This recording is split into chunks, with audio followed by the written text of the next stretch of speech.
Hello. Talk about downstairs later. No. Good night. Good morning. Good morning. Hi. Okay, introduce yourselves. I'm Gary. And I'm Nader. Nick Okay. Nader. Nick Nader. Okay. So, what did you do to prepare for the CELTA?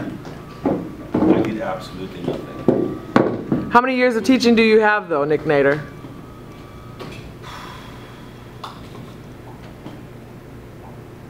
19. All right. Gary, what did you do to prepare? I was teaching in Korea. One of my friends before she left Korea took CELTA. Okay. So I had a chance to look through her portfolio, so I got an idea. Oh, okay. What advice would you give to people to prepare for CELTA who haven't had teaching experience? Go teach first. Yeah. Really? Try teaching first. Okay. Yeah. And how extensive was the CELTA, would you say? Extremely. Very expensive. Extensive. Yeah. Expensive and Time time consuming and stressful and overwhelming. Yes. Could you have a life during the CELTA? We tried. Well, actually, yeah. Yeah, we did. We did last night. Not just last night. I mean, Yeah. A couple times this week. yeah. But- This weekend. But generally speaking, it's really hard to have a life outside. True. But since this is the last week, could you have done that week 3 or week 2? I did, but it was hard. Okay. I didn't try. Okay. I tried. I And didn't like him at first, so we didn't go out. And I found out his real name. We called him Nader for 3 weeks and found out his name was actually Nick. So then we started hanging out a little bit more. okay. But yeah, the first couple weeks was really hard. Okay. But then it kind of eases in.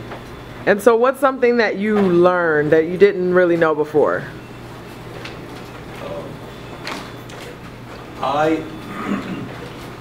Well, I had gathered a lot of information in the past 19 years, like so many different teaching styles and so many different methods and all that.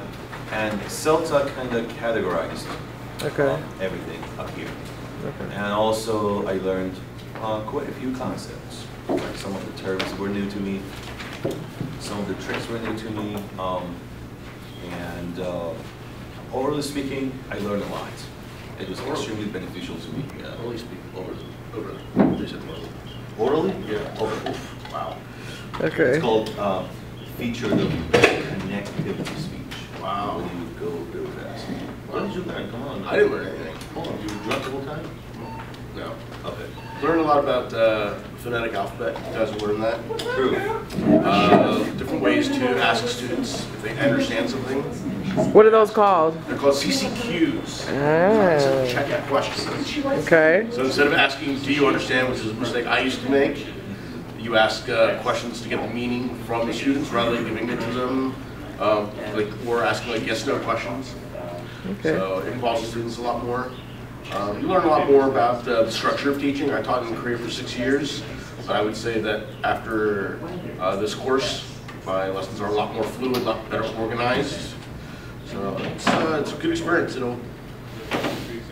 It'll take 4 weeks out of your life, but you do get a lot back. So it's definitely worth it. Okay. And what are your future plans in teaching?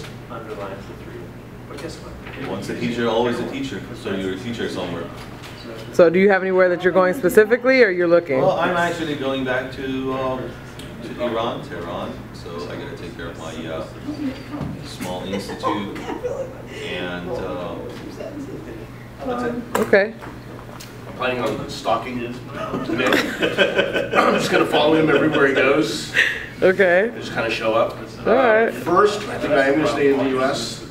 Looking at maybe the International Teaching House in Miami. That's actually one thing to point out. It's really good about finishing CELTA. If you do want to continue as a teacher in ESL, you do have a lot of opportunities with various teaching houses, not only in the U.S. but throughout the world. So it's a great resource. And that's a huge plus if you are looking at taking CELTA, as to have something to fall back on when you finish. As opposed to a lot of courses where you finish and you just don't know where to go or what to do. You get a lot of help here. Okay. Cool. Thanks, guys. Thank you.